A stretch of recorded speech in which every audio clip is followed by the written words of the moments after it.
Good morning. Good morning. आता आपण circulatory सिस्टीमचा जो त्या दिवशी मिस झालेला पार्ट होता तो आणि उरलेला पार्ट आपण बघूयात. त्यामध्ये प्लेटलेट्स म्हणजे थ्रॉम्बोसाइट्स, याच्या नावात असं आहे थ्रॉम्बस. थ्रॉम्बस म्हणजे रक्ताची गुठळी किंवा ब्लड क्लॉट, आणि तो क्लॉट तयार करणाऱ्या सेल्स म्हणजे थ्रॉम्बोसाइट्स, याचं दुसरं नाव आहे प्लेटलेट्स. यांना प्लेटलेट का म्हणतात? कारण त्याचा शेप जो आहे it is like a plate. Okay, आणि त्यांच्यामध्ये न्यूक्लियस नसतो. ओके, सो त्याच्यामुळे त्यांचा शेप जो आहे तो प्लेन असतो, आणि त्या एकावर एक एकावर एक एकावर एक असे त्यांच्यापासून प्लेट्स बनतात आणि त्याच्यापासून ब्लड क्लॉट तयार होतो. ओके, म्हणून त्यांना प्लेटलेट्स म्हणतात. They are actually cellular fragments of the megakaryocytes. आता नावामध्ये बघा, मेगा म्हणजे मोठा, कॅरिओ म्हणजे न्यूक्लियस, साईट म्हणजे सेल. सो मेगा कॅरिओसाइट म्हणजे अशी सेल की ज्याचा न्यूक्लियस खूप मोठा आहे आणि ती सेल सुद्धा मोठी आहे. त्याच्यापासून छोटे छोटे तुकडे बनतात विदाऊट न्यूक्लियसचे, आणि त्याला आपण प्लेटलेट्स म्हणतो. Small, oval and without nucleus अशा त्या सेल्स असतात. त्या सेल्समधून सेरोटोनिन नावाचा व्हॅसोकॉन्स्ट्रिक्टर पदार्थ रिलीज होतो. व्हॅसोकॉन्स्ट्रिक्टर, व्हॅसो म्हणजे ब्लड वेसल, कॉन्स्ट्रिक्टर म्हणजे त्याला बारीक करणारा, त्याची डायमीटर बारीक करणारा. व्हॅसोकॉन्स्ट्रिक्टर ज्या वेळेला ब्लड वेसलला डॅमेज होते आणि ती ब्लड वेसल डॅमेज झाल्याच्या नंतर त्या ब्लड वेसलमधून रक्तस्राव कमी व्हावा म्हणून त्या ब्लड वेसलला कॉन्स्ट्रिक्ट केलं जातं, आणि हे काम प्लेटलेटमधून रिलीज होणारा सेरोटोनिन हा न्यूरोट्रान्समीटर, हा एक पदार्थ आहे, केमिकल आहे, तो करतो. प्लेटलेट्सची संख्या जी आहे 2.5 to 4.5 lakhs per cubic millimetre of blood, आणि जर त्याची कमतरता झाली तर आपण त्याला म्हणतो थ्रॉम्बोसाइटोपेनिया. पेनिया म्हणजे कमतरता. ओके, हे थ्रॉम्बोसाइटोपेनिया कधी, कुठे आणि केव्हा होतो? ज्या वेळेला एखादा आजार होतो असा की जो प्लेटलेट्सला टार्गेट करतोय आणि त्यांना डिस्ट्रॉय करतोय. ह्याचं बेस्ट नोन एक्झाम्पल आहे डेंग्यू आणि मलेरिया, आणि कधी कधी चिकुनगुनिया. हे त्याचे एक्झाम्पल्स आहेत ज्याच्यामध्ये प्लेटलेट्सची कमतरता होते आणि पेशंटला प्लेटलेट्स पुरवाव्या लागतात. त्याचं दुसरं एक एक्झाम्पल आहे, ते आहे हिमोफिलिया. हिमोफिलियामध्ये काही क्लॉटिंग फॅक्टर्सची कमतरता असते, त्यामुळे त्या व्यक्तीला ब्लिडिंगचा त्रास होत असतो. त्याच्यामध्ये त्या व्यक्तीला एक क्लॉटिंग फॅक्टर पुरवावा लागतो, फॅक्टर 8 किंवा 9. आपल्या बॉडीमध्ये टोटल 13 किंवा 13 क्लॉटिंग फॅक्टर्स असतात. त्यांना रोमन 1 to रोमन 13 अशा प्रकारे नंबर दिलेले असतात. ते जे फॅक्टर्स आहेत त्यांचे वेगवेगळे नावं आहेत, पण ते आपल्या सिलेबसच्या बाहेरचं आहे, त्यामुळे आपण ते घेणार नाहीत. पण आपण शॉर्टमध्ये क्लॉटिंग फॅक्टर्समुळे कशा प्रकारे ब्लडचं क्लॉटिंग होतं, जर ब्लड वेसलला डॅमेज झाला किंवा ब्लड वेसलला आतून डॅमेज झाला किंवा बाहेरून डॅमेज झाला तर त्याला कशा प्रकारे क्लॉटिंग होतं हे आपल्याला ह्या चार्टमधून बघायचं आहे. ब्लड क्लॉटिंगचे 2 मेन पाथवे असतात. एक असतो एक्स्ट्रिन्सिक पाथवे आणि दुसरा असतो इंट्रिन्सिक पाथवे. आता नाव सांगतंय त्याप्रमाणेच त्याची ॲक्शन आहे. एक्स्ट्रिन्सिक पाथवे जो आहे तो ज्या वेळेला ब्लड वेसलला एक्स्टर्नली डॅमेज होतो, बाहेरून डॅमेज होतो ब्लड वेसलला, त्याच्यानंतर हा पाथवे ॲक्टिवेट होतो. जसं मी इथे लिहिलेलं आहे, external damage to the blood vessel and bleeding, म्हणजे ब्लड वेसल रप्चर होऊन त्याच्यातून ब्लड बाहेर आलेला आहे, त्या वेळेला एक्स्ट्रिन्सिक पाथवे ॲक्टिवेट होतो. आणि इंट्रिन्सिक पाथवे केव्हा ॲक्टिवेट होईल? Internal damage to the blood vessel endothelium. Blood vessel जे असते, ब्लड वेसलचा हा झाला इनर डायमीटर, ओके, आणि हा झाला आउटर डायमीटर. यांच्यामध्ये मसल असते. ओके, ही जी इनर लाइनिंग आहे ह्या इनर लाइनिंगला म्हणतात एंडोथेलियम. काय म्हणतात? एंडोथेलियम असं म्हणतात. जर ह्या एंडोथेलियमला डॅमेज झाला आणि त्या एंडोथेलियममध्ये एक कनेक्टिव्ह टिश्यू आहे, तो म्हणजे कोलॅजन. आपण याचं नाव ऐकलेलं आहे मागच्या वर्षी. जर तो कोलॅजन एक्सपोज झाला एंडोथेलियम मधला की लगेच इंट्रिन्सिक पाथवे ॲक्टिवेट होतो आणि म्हणजे त्याच्यामध्ये रक्तस्राव होण्याची गरज नसते. ह्या ब्लड वेसलला आतून डॅमेज झाला की इंट्रिन्सिक पाथवे, ब्लड वेसलला बाहेरून डॅमेज झाला की एक्स्ट्रिन्सिक पाथवे. एवढं सोपं आहे. आपल्या बुकमध्ये देताना थोडंसं रॉंग दिलेलं आहे आणि त्याच्यामुळे कन्फ्युजन होतं. ओके, त्यामुळं बुकमध्ये दिलेली जी डायग्राम आहे पेज नंबर 168 वरची, त्या डायग्राममध्ये आपल्याला हे 2 करेक्शन करायचे आहेत. इथे एक्स्ट्रिन्सिक पाथवेमध्ये हे शब्द लिहायचं आहे एक्सटर्नल डॅमेज आणि इंट्रिन्सिक पाथवेमध्ये इंटरनल डॅमेज. हे 2 शब्द त्याच्यामध्ये नाही आहेत, ते आपल्याला करेक्ट करायचे आहे. ठीक आहे, पुढे बघू. एक्सटर्नल डॅमेज जर झाला तर टिश्यू थ्रॉम्बोप्लास्टिन नावाचा क्लॉटिंग फॅक्टर ॲक्टिवेट होतो. जर इंटरनल डॅमेज झाला तर इतर सगळे क्लॉटिंग फॅक्टर नंबर 11, 9, 7 एटसेट्रा असे क्लॉटिंग फॅक्टर्स जे आहेत ते ॲक्टिवेट होतात आणि दोघांची ॲक्शन एकच आहे. काय? इनॅक्टिव्ह फॅक्टर 10ला ॲक्टिव्ह फॅक्टर 10 मध्ये कन्वर्ट करणे. दोघं मिळून हेच काम करतात आणि ॲक्टिव्ह फॅक्टर 10 तयार होतो. हा ॲक्टिव्ह फॅक्टर 10 नंतर प्रोथ्रॉम्बिनला थ्रॉम्बिनमध्ये कन्वर्ट करतो. ह्याचं नाव काय बघा, प्रोथ्रॉम्बिन. प्रो म्हणजे आधीचा, त्याला थ्रॉम्बिनमध्ये कन्वर्ट केलं जातं. थ्रॉम्बिन पुढे जाऊन फायब्रिनोजनला फायब्रिनमध्ये कन्वर्ट करतो. ओके, आणि हा फायब्रिन जो आहे त्याचं नाव बघा, फायब्रिन. हा फायब्रिन जो आहे तो काय करतो की अशी जाळी तयार करतो, बारीक जाळी तयार करतो आणि या जाळीमध्ये खूप साऱ्या RBCs, प्लेटलेट्स, WBCs हे सगळे त्याच्यामध्ये अडकतात आणि ते त्या ठिकाणी एक गुठळी बनवतात, तो म्हणजे blood clot. Okay, so blood क्लॉटमध्ये काय काय आहे? ब्लड क्लॉटमध्ये आहेत प्लेटलेट्स, फायबर्स, RBCs, WBCs आणि थोडंसं सिरम. ओके, हे सगळं त्या ब्लड क्लॉटमध्ये आहे. त्यामुळे ब्लड क्लॉटचा कलर तुम्हाला जर आठवत असेल तर ब्लड क्लॉटचा कलर हा सुरुवातीला डार्क रेड असतो, त्याच्यानंतर तो कलर थोडासा ब्राऊन कलरचा होतो. काही दिवसांनी ब्राऊन कलरचा का होतो? कारण त्या ब्लड क्लॉटमध्ये ज्या RBCs आहेत त्या RBC मधला हेमोग्लोबिन नंतर डायजेस्ट होतो. डायजेस्ट झाल्यामुळे त्याच्यातला आयर्न सेपरेट होतो, पोर्फायरिन सेपरेट होतो. आयर्न तुम्हाला माहिती आहे, सफरचंद कट केल्याच्या नंतर थोड्या वेळाने त्याचा कलर कसा होतो? ब्राऊन होतो. का बरं? Because of oxidation of the iron. Okay, oxidation झाल्यामुळे आयर्नचं कन्व्हर्जन होतं आणि त्याच्यामुळे कलर चेंज होतो. तीच प्रोसेस ह्याच्यामध्ये होते.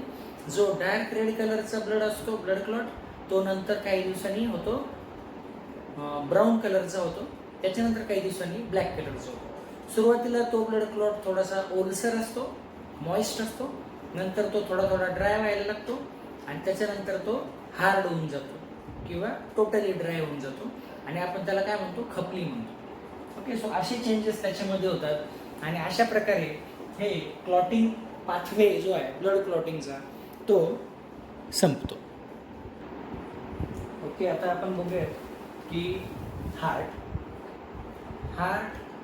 Is the main pumping organ of the cardiovascular system. आणि या हार्टमध्ये आपल्याला हे बघायचं आहे की हार्टचं स्ट्रक्चर कसं असतं. हार्टची साईज जी आहे इट इज लाईक फिस्ट. प्रत्येक व्यक्तीचं हार्ट हे त्याच्या फिस्ट एवढ्या साईजचं असतं average. Okay, weight in females weight is around 250 grams, in males it is around 300 grams. हार्टचं लोकेशन जे आहे ते आहे मिडियास्टिनम. इथे स्टर्नम नावाचा बोन असतो, त्याच्या मागे थोडंसं लेफ्ट साईडला टिल्टेड असं हार्ट असतं, तिरपं, किंचित तिरपं असतं. त्याला बेस असतो वरच्या साईडला आणि अपेक्स असतो खालच्या साईडला, बेस अपेक्स. हार्टचं जे कव्हरिंग आहे सगळ्यात बाहेरचं त्याला म्हणतात पेरिकार्डियम, आणि हार्टचे जे लेयर्स आहेत त्याला म्हणतात हार्ट वॉल. हे जे पेरिकार्डियम आहे, पेरिकार्डियमचे 2 लेयर्स असतात. जे सगळ्यात बाहेरचं टफ कव्हरिंग असतं त्याला म्हणतात फायब्रस पेरिकार्डियम. ओके, ते अशा प्रकारचं असतं. त्याच्या आतमध्ये आहे सिरस पेरिकार्डियम. सिरस पेरिकार्डियम म्हणजे काय की त्याच्यामधून थोडेसे सिक्रिशन्स बाहेर पडतात, आणि ते सिरस पेरिकार्डियम जे आहे त्याचे 2 लेयर्स असतात, परायटल लेयर आणि विसरल लेयर. आणि त्या 2 लेयर्सच्या मध्ये गॅप असतो, त्या गॅपला म्हणतात पेरिकार्डियल स्पेस. Pericardial space. त्या पेरिकार्डियल स्पेसमध्ये या सिरस पेरिकार्डियम पासून रिलीज झालेलं फ्लुइड, साधारणतः 50 ml फ्लुइड या स्पेसमध्ये असतं, आणि त्या फ्लुइडला म्हणतात पेरिकार्डियल फ्लुइड. हे जे पेरिकार्डियल फ्लुइड आहे ते शॉक ॲब्झॉर्बर सारखं काम करतं, आणि हार्टला शॉक पासून किंवा मेकॅनिकल डॅमेज पासून ते प्रोटेक्ट करतं. प्लस हार्टला मॉइस्ट ठेवण्याचं काम या पेरिकार्डियल फ्लुइडचं आहे. आतला जो लेअर आहे तो आहे विसरल layer. Visceral layer of serous pericardium is also non as epicardium. ह्या 2 गोष्टी सेम आहेत म्हणून त्या एकाच ठिकाणी दाखवलेल्या आहेत. त्याच्या आतला लेअर जो आहे तो आहे मायोकार्डियम. मायो म्हणजे muscle. Myocardium is made of totally muscles. ह्या अतिशय वेगळ्या प्रकारच्या मसल्स असतात, यांना आपण म्हणतो कार्डियक मसल्स. हे आपण स्टडी ऑफ ॲनिमल टिश्यूजमध्ये शिकलेलो आहे. त्याच्यानंतर आतला जो लेअर आहे सिंगल लेअर त्याला म्हणतात एंडोकार्डियम. ओके, आता हार्ट वॉल जी आहे त्याचे 3 लेअर्स झाले, इपिकार्डियम, मायोकार्डियम अँड एंडोकार्डियम. आणि पेरिकार्डियमचे 2 लेअर झाले, fibrous pericardium and serous pericardium. Serous pericardium मध्ये parietal layer and visceral layer. Visceral layer of serous pericardium is actually epicardium. So हे 2 गोष्टी सेम आहेत, कॉमन आहेत त्याच्यामध्ये. ठीक आहे, त्याच्यानंतर आपण बघूयात की हार्टचं स्ट्रक्चर कसं असतं. आता आपण बघू की हार्टचं स्ट्रक्चर कसं असतं. ओके, बुकमध्ये डायग्रॅम दिलेली आहे, प्लस तुम्हाला हार्टची डायग्रॅम कुठेही इंटरनेटवर बघायला भेटेल. पण एक्झाममध्ये डायग्रॅम काढताना हे खूप डिफिकल्ट जातं की डायग्रॅम कशी काढायची. तर मी तुम्हाला आता सांगेल सोपी पद्धत, हार्टची डायग्रॅम, इंटरनल स्ट्रक्चरची डायग्रॅम कशी काढायची. अतिशय सोपी पद्धत आहे ती मी तुम्हाला सांगतो, तुम्ही कृपया लक्ष द्या. हार्ट हे लेफ्टला त्याचा अँगल आहे, लेफ्टला अपेक्स आहे, असा अपेक्स आहे, आणि इकडे हार्टचा असा बेस आहे. ओके, तो कसा काढायचा ते आपण बघूयात.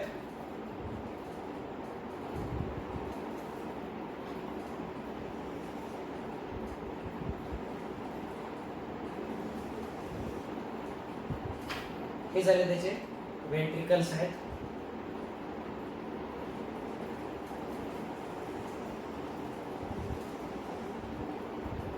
हे राईट आहे, हे लेफ्ट आहे. आपण काढताना राईटची जी वॉल आहे ती थोडीशी थिन काढतो आणि लेफ्टची थोडीशी थिक काढतो.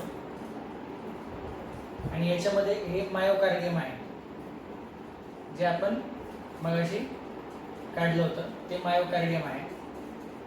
ओके, हा त्याचा झाला अपेक्स, हा झाला त्याचा बेस आहे इकडे. आता इकडून वरून थिन असे त्याचे ॲट्रियम येणार आहेत. ओके, इकडून त्याचे असे, आणि हा त्यांच्यामधला सेप्टम आहे. आपण हे नाव थोडंसं पुसून टाकू.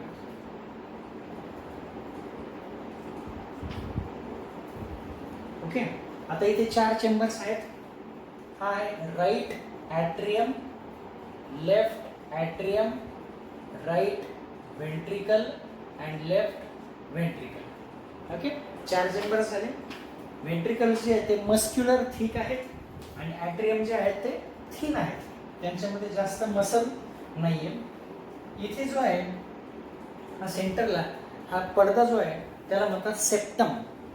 2 ॲट्रियाच्या मध्ये आहे म्हणून त्याला म्हणायचं इंटर ॲट्रियल सेप्टम. हा जो आहे हा वेंट्रिकलच्या मध्ये आहे म्हणून similarly inter ventricular septum. Okay. आता राईट ॲट्रियम आणि लेफ्ट राईट व्हेंट्रिकल यांच्यामध्ये कनेक्शन आहे. ओके. आणि हे जे कनेक्शन आहे इथे पण तसंच एक कनेक्शन आहे, इथे पण तसंच कनेक्शन आहे. यांना म्हणायचं ॲट्रिओ व्हेंट्रिक्युलर व्हाल्व्स. ह्या कनेक्शनला ॲट्रिओ व्हेंट्रिक्युलर व्हाल्व्स. मग राईटची एक असेल आणि लेफ्टची एक असेल. व्हाल्व म्हणजे काय की एका ठिकाणावरून दुसऱ्या ठिकाणी पाणी जातंय पण ते तिथून परत येऊ नये म्हणून ती व्हाल्व असते. व्हाल्वचा पर्पज आहे टोटल आपल्या पूर्ण बॉडीमध्ये खूप ठिकाणी व्हाल्व्स आहेत. व्हाल्वचा पर्पज आहे to prevent the backflow of blood. Okay. तर इथं जी व्हाल्व आहे राईट साईडची जी व्हाल्व आहे त्याला म्हणायचं ट्रायकस्पिड व्हाल्व. ओके. हे बघा त्याचे 1 2 1 2 आणि 3 1 2 3 असे त्याला 3 पडदे असतात की जे ओपन आणि क्लोज होतात.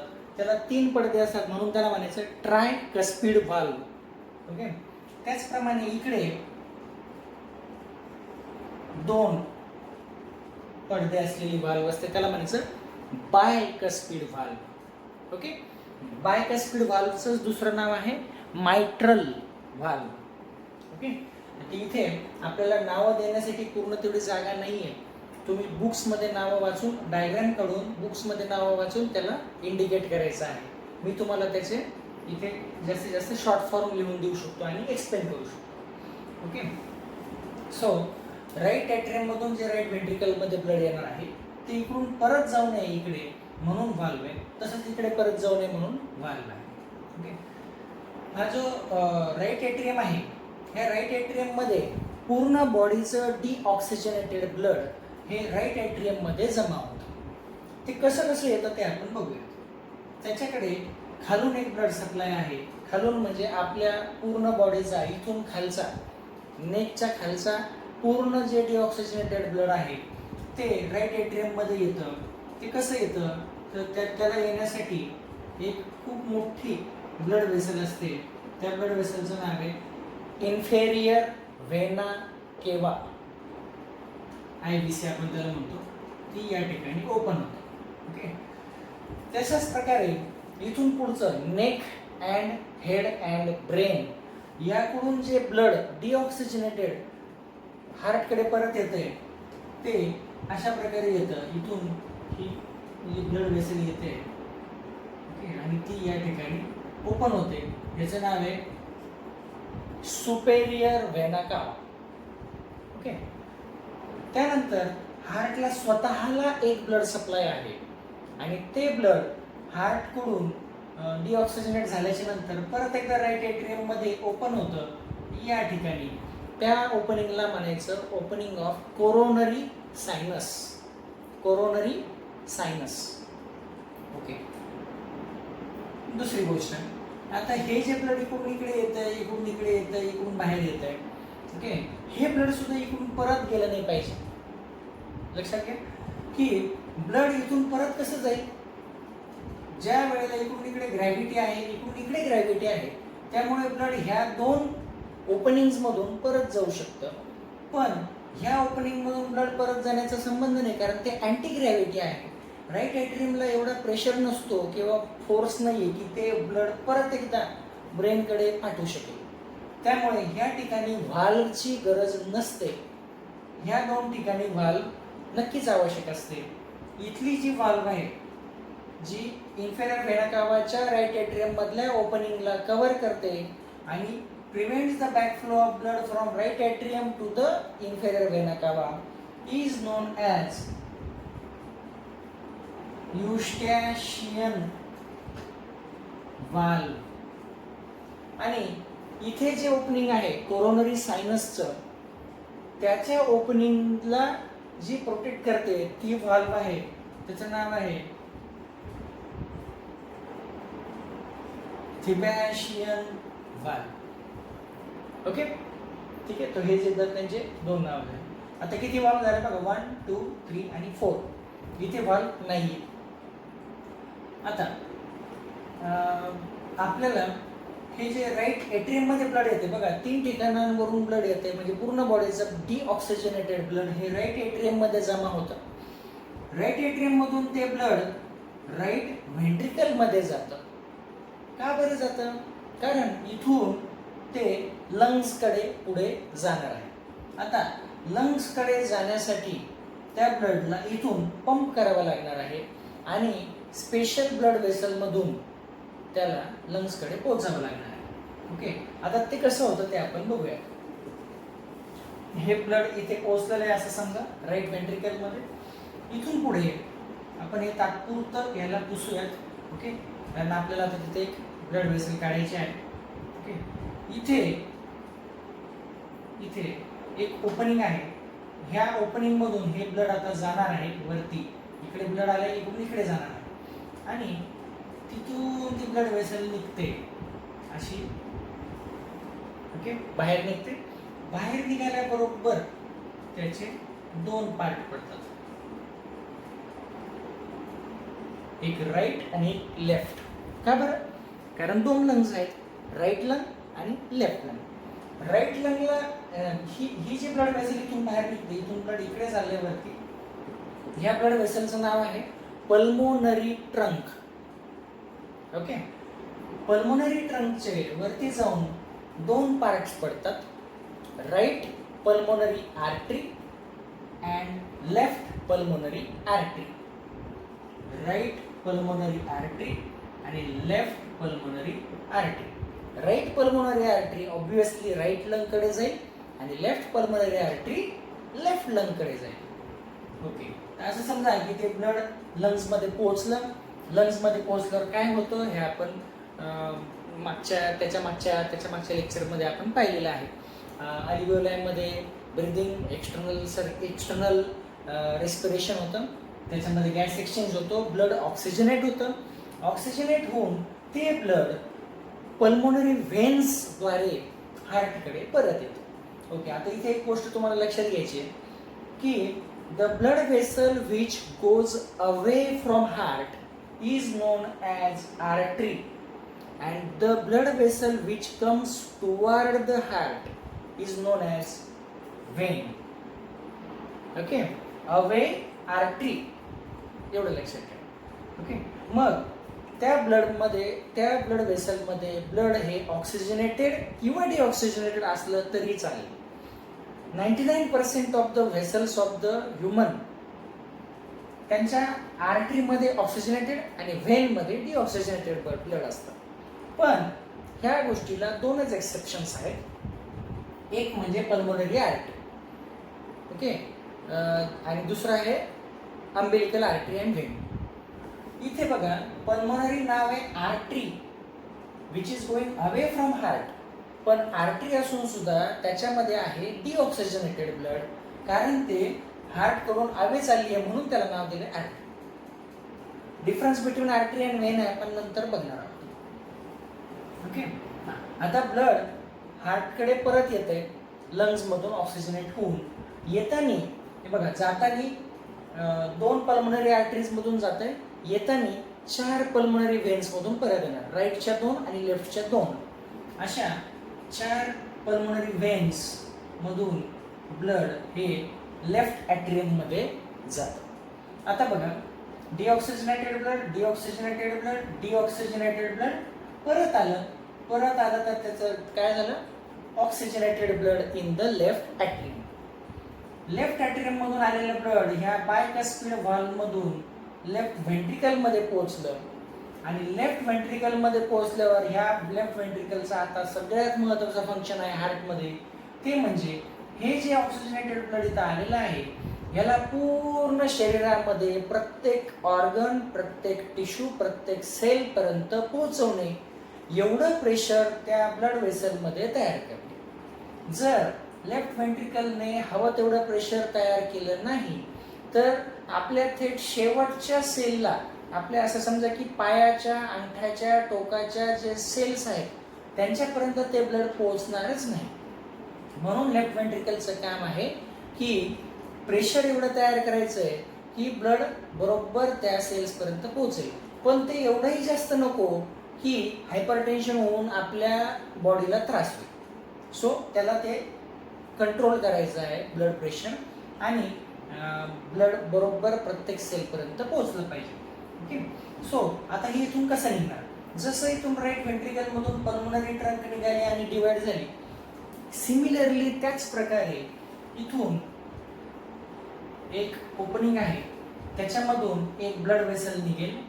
ओके. आता ती ट्विस्ट होऊन जाते, पण मी तुम्हाला ती ट्विस्ट होऊन कशी जाते ते दाखवणार नाहीये, मी तुम्हाला थोडंसं सिम्प्लिफाय करून दाखवणार आहे.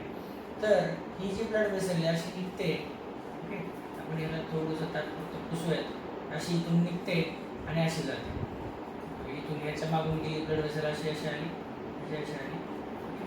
आणि इथून निघून इकडे निघून गेली. राईट. इथून आला ब्लड, इकडून निघालं, इकडे गेलं, आणि इकडून खाली गेलं. Okay. So this blood vessel is known as ॲओर्टा. Okay. आणि ह्या ॲओर्टामधून जातं आपल्या पूर्ण बॉडीचं ऑक्सिजनेटेड ब्लड. ही जी ॲओर्टा वरती जाते याला म्हणायचं असेंडिंग ॲओर्टा. ही जी त्याची कमान होते, याला म्हणायचं आर्च ऑफ ॲओर्टा. आणि नंतर ती तिथून खाली जाते त्याला म्हणायचं डिसेंडिंग ॲओर्टा. मग ही हार्टच्या बाजूने खाली जाते, खाली जाऊन ॲब्डोमेन मध्ये जाते आणि सगळ्या आपल्या बॉडीच्या ऑर्गन्सला ब्लड सप्लाय करते.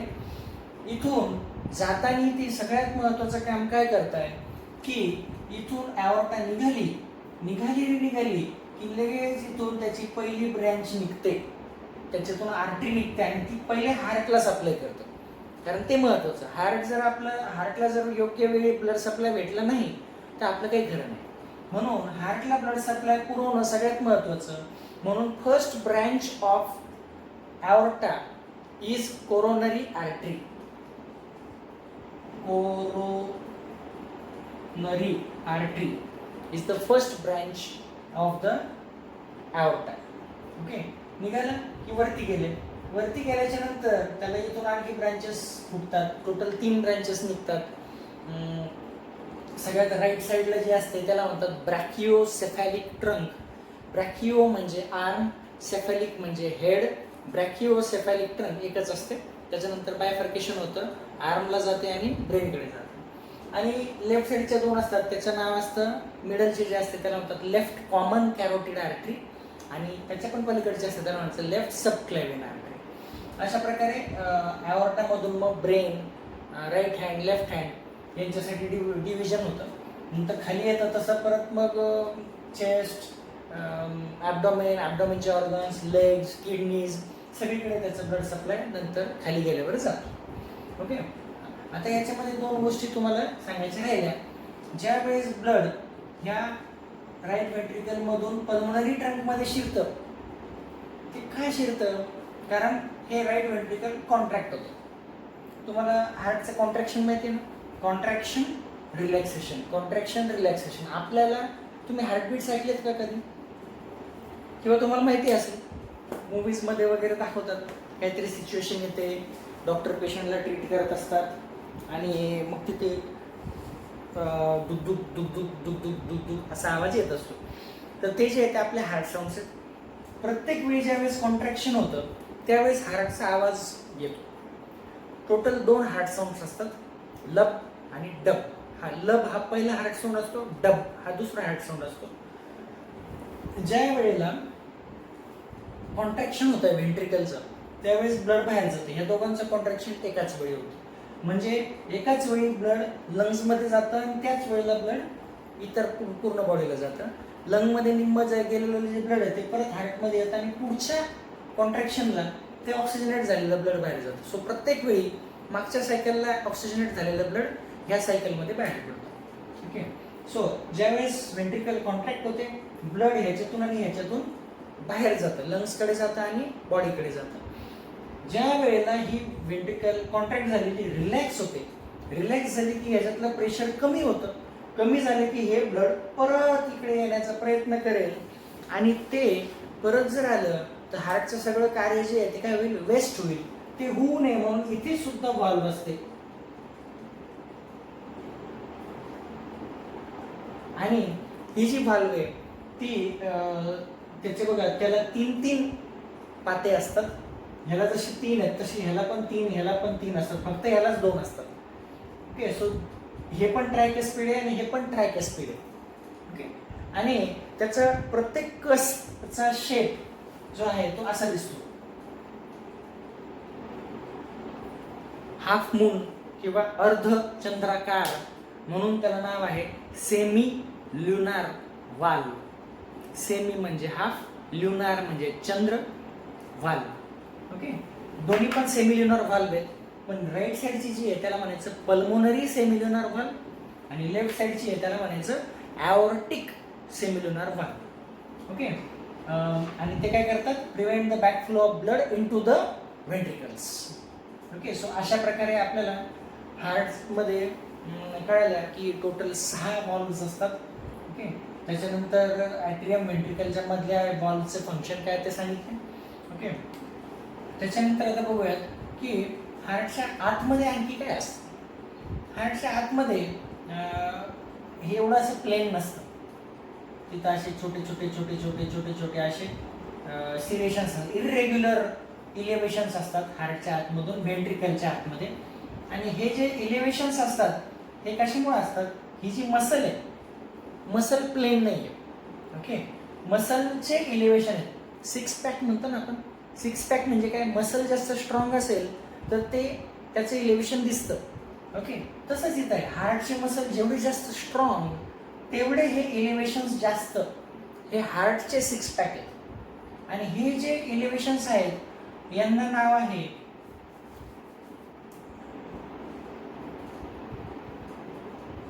कॉलमनी कार्मी किंवा ट्रॅबेक्युली कार्मी, हे इलेव्हेशन्स. ओके. त्यानंतर आता काय होतं की इकडून ब्लड आलं आणि ते परत चाललंय तर ते इकडे नाही गेलं पाहिजे, इकडे गेलं पाहिजे ब्लड. बरोबर. इकडे जाऊ नये म्हणून इथे वाल्व आहे, इकडे जाऊ नये म्हणून इथे वाल्व आहे. मग ब्लड गेलं कुठं पाहिजे, इथून. इथलं ब्लड कॉन्ट्रॅक्शन झाल्यावर इकडं नाही तर इकडे गेलं पाहिजे आणि इथलं ब्लड कॉन्ट्रॅक्ट झाल्यावर इकडे गेलं पाहिजे. ओके. मग ही जी व्हॉल्व आहे, हार्ट जर खूप फोर्सफुली कॉन्ट्रॅक्ट झालं आणि ही व्हॉल्व जर लूज असेल किंवा जास्त ताकदवर नसेल तर काय होईल, ती अशी पलीकडे ओपन होईल. तुम्हाला कधी आठवत आहे का की तुम्ही छत्री घेऊन पावसामध्ये चालले आणि छत्री उलटी झाली, झालं असेल कधीतरी. ओके. हे तसंच आहे, ही उलटी होऊ शकते. त्यामुळे इथे त्याला ह्या व्हॉल्व्सला, ह्या दोन्ही व्हॉल्व्सला एक्स्ट्रा प्रोटेक्शन दिलेलं असतं. त्यांना पलटी होऊ नये म्हणून त्यांना इकडून ओढलेलं असतं. असे धागे असतात असे. ओके. हे धागे आहेत असे जे ह्या व्हॉल्व्सला पकडून ठेवतात. हे इनइलॅस्टिक फायबर्स असतात, म्हणजे हे इलॅस्टिक रबर सारखे नाही आहेत, हे हार्ड आहेत. हे त्याला पकडून ठेवतात. मग हार्टने इकडून किती जोरात ढकलो ते त्याला पलीकडं पलटी नाही होत जाणार, उलटं नाही होत जाणार त्या छत्रीला. ओके. हे जे धागे आहेत हे इकडे पण असतात. ह्या धाग्यांना म्हणतात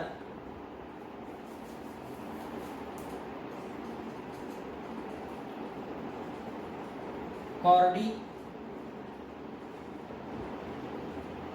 टेंडिनी. कॉर्डी म्हणजे धागे, टेंडिनी म्हणजे टेंडन सारखे हार्ड, व्हाईट फायबर्स पासून बनलेले, व्हाईट कोलेजन फायबर्स पासून बनलेले. ओके. सो अशा प्रकारे हे हार्टचं स्ट्रक्चर आहे. याचं फंक्शन पण मी तुम्हाला शॉर्टमध्ये सांगितलेलं आहे. ओके.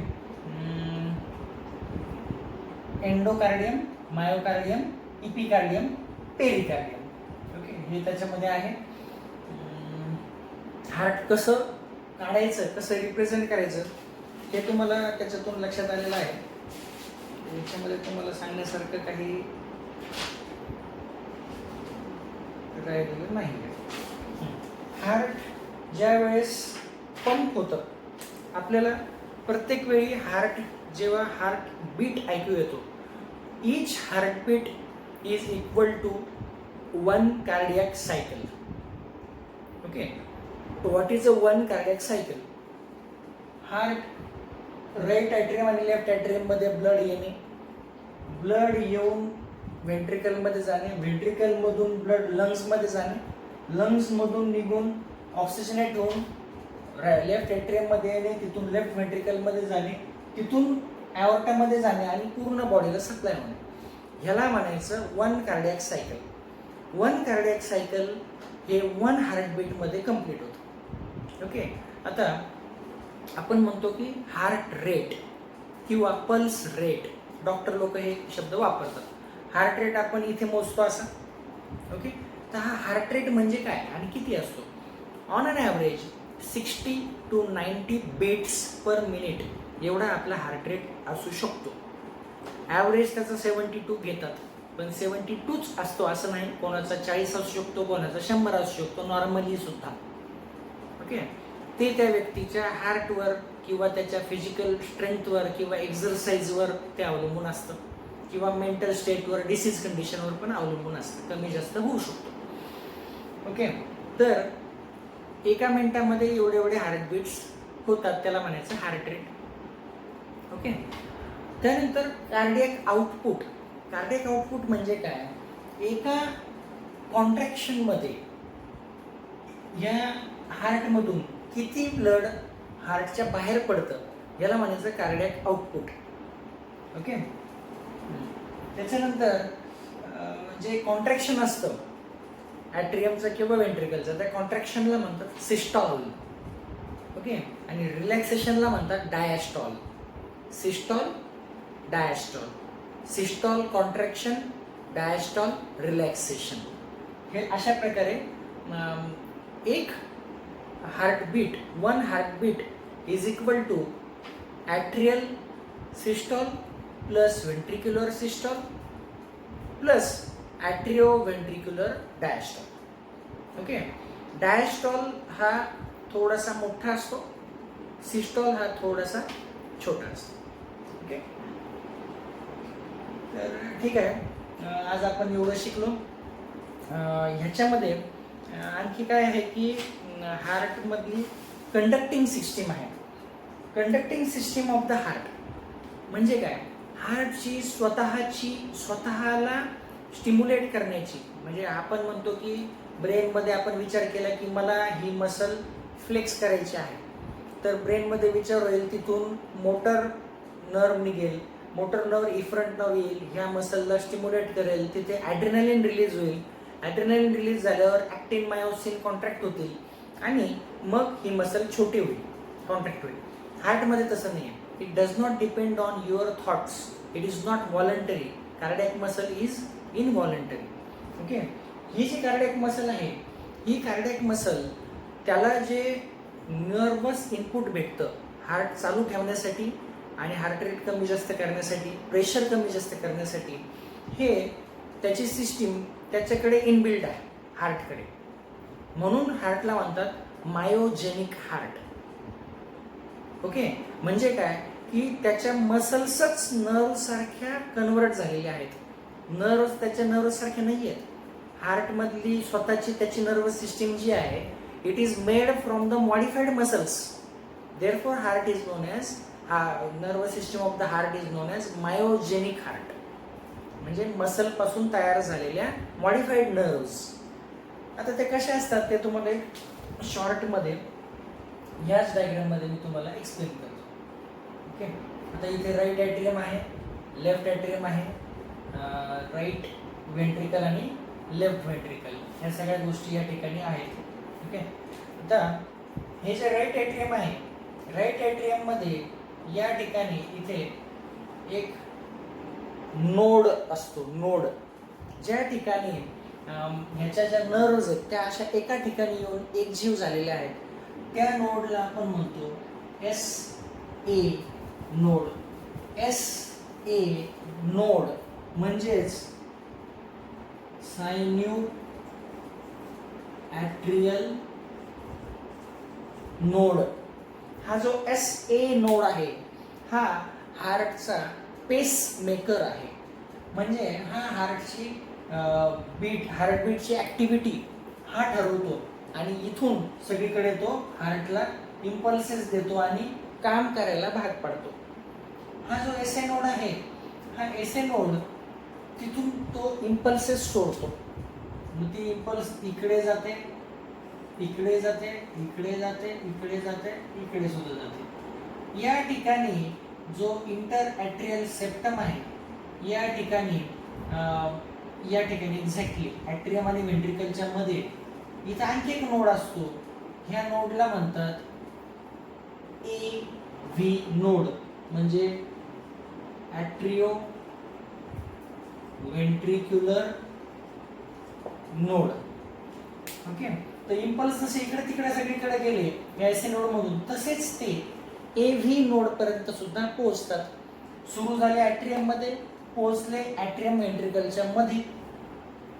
त्यानंतर ही जी मसल आहे मधली, ओके, आता इथून ते इम्पल्सेस आता व्हेंट्रिकलला, व्हेंट्रिकलचं कॉन्ट्रॅक्शन ॲट्रियमच्या कॉन्ट्रॅक्शन पेक्षा अतिशय जास्त महत्त्वाचं आहे, म्हणून त्याच्याकडे त्या आता नर्व्स सेपरेट फिरणार आहेत. ह्याची वायरिंग सेपरेट आहे, एक्स्ट्रा ॲडिशनल आणि इम्पॉर्टंट. ह्या AV नोडमधून त्या नर्व्स निघतात आणि त्याच्यापासून त्या नर्व्स जे आहेत अशा बंडलमध्ये निघतात. नर्व्सचा बंडल निघतो आणि ह्या बंडलला म्हणायचं bundle of his, HIS, H capital. His is a name of the scientist who identified this bundle. Bundle of His असं त्याला म्हणतात. ह्या बंडलचे पुढे जाऊन दोन पार्ट पडतात. ओके, राईटची जी ब्रँच आहे त्याला म्हणायचं राईट बंडल ब्रँच आणि लेफ्टची जी आहे त्याला म्हणायचं left bundle branch. Left bundle branch आणि राईट बंडल ब्रँच. राईटची ब्रँच जी आहे ती राईटला जाते आणि लेफ्टची ब्रँच जी आहे ती लेफ्टला जाते. ओके, पुढे गेल्याच्या नंतर प्रत्येक मसलला ते nerves separate separate separate separate nerves देतात. इकडे इकडे इकडे इकडे इकडे इकडे आणि असे छोटे थेट इथपर्यंत, थेट एक फायनल टोकापर्यंत. आणि हे जे छोटे छोटे छोटे छोटे फायबर्स आहेत त्यांना म्हणायचं पर्किंजे फायबर्स. ओके, हे जे फायबर्स आहेत हे त्या प्रत्येक व्हेंट्रिकलच्या प्रत्येक कार्डियक मसलला ते सप्लाय करतात. आणि आता त्याच्यामुळे ही सिस्टीम आता कंप्लीट झाली. बघा, SA नोड मधून इम्पल्स निघाली, नर्व इम्पल्स निघाली. ती पहिल्यांदा इम्पल्स त्यांनी कोणाला दिली? राईट आणि लेफ्ट ॲट्रियमला पहिले दिली, म्हणून ॲट्रियमचं कॉन्ट्रॅक्शन सगळ्यात पहिले होतं. त्याला म्हणायचं ॲट्रियल सिस्टम. इथून इथपर्यंत पोहोचायला साधारणतः 0.3 सेकंड्स लागतात. 0.3 to 0.4 सेकंड्स लागतात AV नोड पर्यंत पोहोचायला. म्हणून ॲट्रियल सिस्टम आधी होतो, ॲट्रियल सिस्टम संपला की इथून पुढचं काम सुरू होतं. AV नोड मधून बंडल ऑफ हिस पर्यंत पोहोचतं. बंडल ऑफ हिस पासून राईट लेफ्ट बंडल ब्रँचला जातं, तिथून पर्किंजे फायबरला जातं. आणि असं जसं इथून इकडे इकडे इकडे जातं तसं व्हेंट्रिकलचं कॉन्ट्रॅक्शन सुरू होतं.